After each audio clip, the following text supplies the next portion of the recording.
24 to 40 years, the blessed youth, the luminous air of Mecca, the twinkling stars in the sky, and the circling winds around the Kaaba all bore witness a profound fragrance, a sign of something extraordinary. In this sacred city, there was a home where the rivers of mercy, love, and peace flowed. The period of the Prophet Muhammad sallallahu alaihi wasallam's youth was a beautiful blend of love, loyalty, hard work, patience, and sacrifice. A journey of love and truth. Khadija radiyallahu anha, a woman of great honor and dignity, was not just a wife, but a fortress in time of grief, a source of comfort in the moment of anxiety, and a pillar of strength in every trial. Through the Prophet sallallahu alaihi wasallam, she was like a protective shade, a supporter who always gave firmness to his steps. The foundation of the marriage was built upon love and trust. The mornings and evenings of their life passed in a serene atmosphere. Their home was filled with blessing, prosperity, and deep affection. And in this blessed household, the gift of children was also granted. The first son, Qasim radiyallahu anhu. When the Prophet sallallahu alaihi wasallam turned 28, Allah blessed him with a son named Qasim. It was a moment of immense joy for the parents. When little Qasim slept on the father's chest, the light of love would radiate from them. But this joy was not destined to last long. Qasim passed away in early childhood. Those tiny hands that once clutched his father's fingers, that sweet smile that was the light of his father's eyes, all vanished into the folds of time.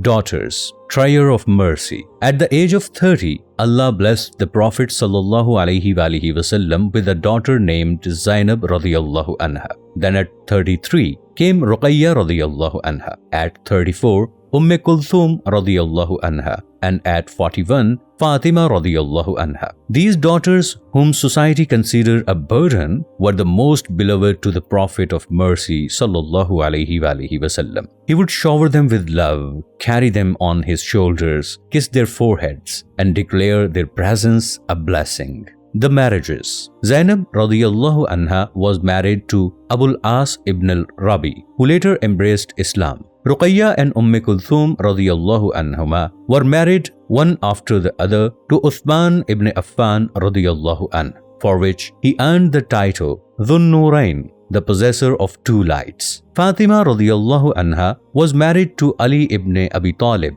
radiyallahu anh, from whose blessed union came the lineage of Hassan and Hussein radiyallahu anhuma. Abdullah radiyallahu anh, At-Tayyib, At-Tahir. After the daughter, Allah granted the Prophet sallallahu alaihi wasallam another son named Abdullah, also known as Tayyib and Tahir, but divine decree had destined otherwise. He too passed away in childhood. When the moment of separation came, the face of mercy to the world sallallahu alaihi wasallam radiated with patience, yet tears of love filled his blessed eyes. Ibrahim radiyallahu anh. The Prophet sallallahu alaihi wasallam was also blessed with a third son, Ibrahim, born in Medina to Maria al-Qibtiyya radiyallahu anha. He lived for 17 months before passing away in the 10th year of Hijrah. Muhammad sallallahu alaihi wasallam, a father of great nobility. He was the Prophet who honored his daughters, called them the fruits of his heart, stood for them, walked to serve them himself,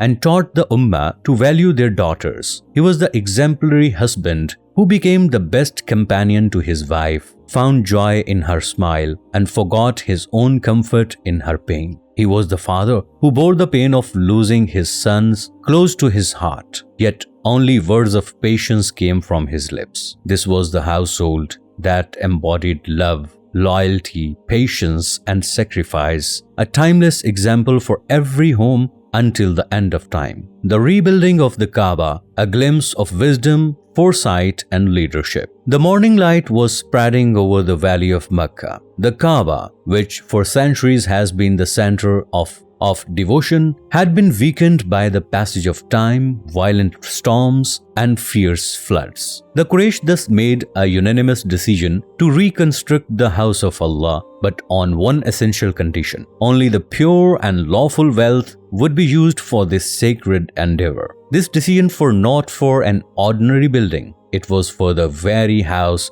that was raised by Ibrahim and Ismail alayhimussalam at the command of Allah, a house destined to remain beacon of guidance until the day of judgment. Thus, the people of Mecca gathered together, the responsibilities were divided among the various tribes, and the cautious dismantling of the old structure began. The role of the trustworthy one of the Mecca. When the time came for the actual construction, every tribe eagerly participated in the noble task. This 35-year-old Muhammad sallallahu alaihi wasallam also joined with his blessed hands, already renowned for their trustworthiness, amana, and truthfulness, sidq, among the people of Mecca. He sallallahu alaihi wasallam, who was soon to become the teacher of all humanity, carried stone wrapped in his own cloak and worked side by side with the laborers, offering a shining example of humanity and hard work. How moving was the scene! The one for whom the gates of heavens were soon to open, today stood a model of perseverance and humbleness upon the earth.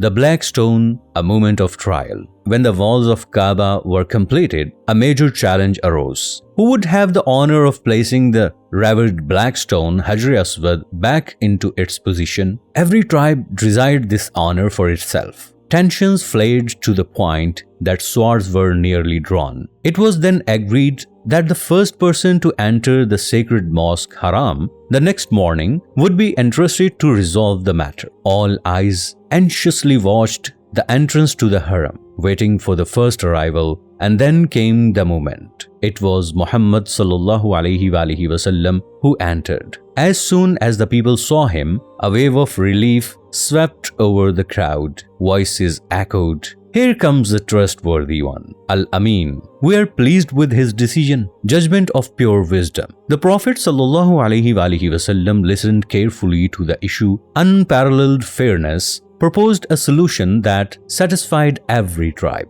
He spread out his cloak on the ground, placed the black stone upon it, and asked one representative from each tribe to hold the edge of the cloak. Together, they lifted the stone to its destined place. Then, with his own blessed hands, the Prophet ﷺ positioned it firmly where it belonged. In a single wise move, the Prophet ﷺ had extinguished a fire that could have engulfed the city in bloodshed. A glimpse of the true leadership. This was not merely a settlement of a dispute. It was a foreshadowing of the future. The one whose wisdom, whose farsightedness, whose calmness and justice shone through in this incident was soon to be entrusted with leading all of humanity. The seeds of leadership that the Prophet ﷺ planted that day, through patience, humility, and wisdom, would later blossom into the flourishing garden that covered the entire world. And it was wisdom, intelligence, that saved the tribes of Mecca from the war that day. The very wisdom that would soon illuminate the entire world with the light of divine guidance. This incident teaches us a timeless lesson. True leadership is not attained through power, but through wisdom, patience, and foresight. Muhammad sallallahu alaihi wasallam did not merely lift a stone, he untied hearts, he erased hatred, and he established a noble tradition, Sunnah, wherein the solution to every conflict lies in love, justice, and wisdom. This was the moment when the people realized this man is no ordinary soul. He is the one the world had been waiting for, the one whose arrival has been foretold for centuries. The solitude of Muhammad sallallahu alaihi wasallam, divine love and reflection on humanity. The streets of Mecca echoed with noise. The marketplaces resounded with loud voices, and among the tribes, the game of power and arrogance was in full swing. Yet, amid this chaos, there was one heart, detached, searching for the deeper truth. It was the heart of that noble soul who, through living in the world, never been colored by its false glamour. who, through among people, stay untouched by their misguidance, whose heart grew restless at the sight of lifeless idols being worshipped, and who would withdraw into solitude in pursuit of the truth. At the age of 38, the search for solitude. When Muhammad ﷺ reached the age of 38, his love for seclusion deepened. The streets of Mecca glittered with worldly glamour and wealth. The powerful looked down upon the weak. Women were sold in bazaars. Intoxication and indulgence were considered the peak of happiness. But there was one gaze that, upon seeing all this, grew deeply troubled. Mecca, a corrupt society. It was a time when every tribe had its own deity, every family its own idol. The Kaaba, originally built by Ibrahim alayhis salam for the worship of Allah alone, had now become a sanctuary for 360 idols. Some worshipped the moon, others bowed before the sun, some considered mere stones as gods, and others offered sacrifices beneath trees. People would carve idols with their own hands, then bow before them, and when hunger struck, they would break and eat their stone gods. The darkness of oppression. It was a time when the sword dictated justice, when fairness belonged only to the wealthy, when the weak were forced to count their dying breaths, and daughters were buried alive, all in the name of honor and pride. Solitude, a search for light. Seeing all this, the heart of Muhammad ﷺ felt choked. This injustice, this ignorance, this polytheism, this apathy, it all became a burden on the deeply sensitive soul. Thus, Muhammad ﷺ began distancing himself from Mecca's worldly life. Leaving behind the chaos of the day, he would walk into the silence of the night, toward a place where there was only peace, only the worshipper of nature, only the whispers of nature, where the silence of sky soothes more than the noise of the earth. The cave of Hira, a refuge of solitude, nestled between high rocks on the slopes of Jabal an-Nur. This small cave overlooked the city of Mecca below, while above stretched the vast open sky. There was no noise here, no deception, no injustice, only silence, the shimmering stars into the shadow of night, and that divine light soon to illuminate a heart. Here, Muhammad ﷺ would reflect and ask himself, can these idols truly be gods? Is power alone the measure of truth? Can the weak never receive justice? Is there no higher purpose to humanity? Does this vast universe have no creator? These were the very questions whose answers were about to descend in that radiant night when a light from the heavens would touch the earth. True dreams, the first rays of revelation. In that sacred solitude, another transformation began within Muhammad ﷺ. His dreams became filled with a new light, and what he saw at night would come true with the clarity of the morning. These dreams were not merely thoughts. They were glimpses of a reality yet to unfold, the early signs of the divine message, the silent prelude to a sacred voice soon to descend from the heavens, a light destined to dispel the darkness of hearts. And then came the nearing of 40 years. That fateful moment approached when the greatest night in the history of the universe was about to dawn. 40 years of life, the longing before the light, and the essence of 4 priceless treasures. These 40 years, there were no ordinary years. They were no ordinary years. They were the time before the rising of the light, the prelude to the greatest revolution the universe would ever witness. These were the twilight before the dawn. The darkness stretched long just before the sun was to rise. What were the 40 years? They were, in truth, the essence of 4 invaluable treasures that gleamed in blessed person of Muhammad ﷺ like a radiant full moon. These 40 years were a priceless gift, preserved by the land of Mecca for all the humanity. They were a tale of truth, trust, compassion and divine light, a tale that will forever warm the heart of the seekers and bring tears to the eyes of the sincere. The first Trayer, a selfless social worker. This was a life lived for others, a youth spent in service of the oppressed. These were years passed in uplifting the weak, in helping the needy, support for travelers, love for orphans, shelter for widows, food for the hungry,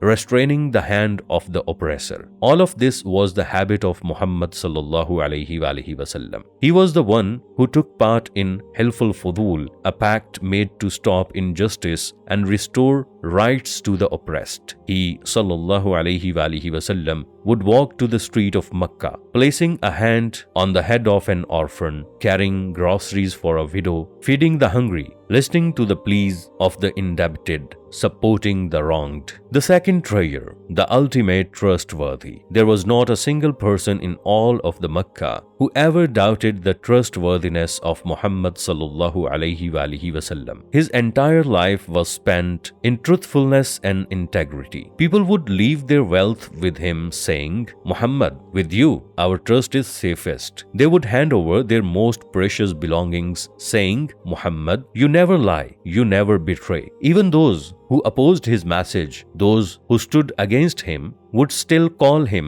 Al-Amin, the trustworthy. No finger could be raised against him. The third Trayer, truthfulness. His life overflowed with honesty and truth. The leaders of Mecca, the chiefs of Quraysh, and the heads of great families, they all agreed on one thing. Muhammad sallallahu alaihi wasallam never lies. When Abu Sufyan was asked by the Roman Emperor Hercules, "Has Muhammad sallallahu alaihi wasallam ever lied?" He replied, "No, he has never spoken a lie." This was the truthful one, a Siddiq, so trustworthy that even his enemies would swear by his honesty. Every word from his lips emerged as truth and light. The fourth Trayer, the greatest gift to Mecca. Mecca held many treasures: fragrant incense, precious silks, the finest dates, and gold and gems.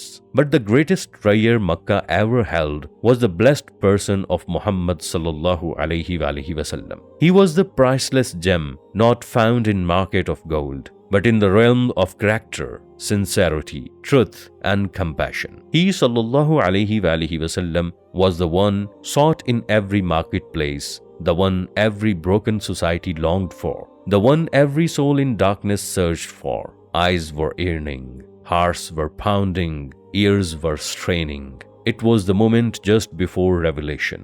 The world was holding its breath in divine anticipation. Eyes were longing, eyes that had for centuries searched for the truth, eyes that had bowed before idols in temples but had never found peace. Hearts were beating, hearts thirsty for truth, waiting for a promised one, sensing the arrival of light. Ears were restless, ears desperate to hear sacred voice from the heavens, longing for words that would destroy all darkness. This was the atmosphere of Mecca. This was the land of Hijaz, a world ruled by idols, where innocent daughters were buried alive, where injustice, deception, and bloodshed reigned. But just as a farmer prepares the soil before sowing, just as the earth thirsts before the rain, so too was the world longing for prophethood. These eyes etched to see that divine light. These hearts beat to hear the eternal truth. These ears yearned to hear the echo of revelation. Now, the time was near. The silence of Cave Hira was about to break. Words were about to descend. Words that would remain till the end of time,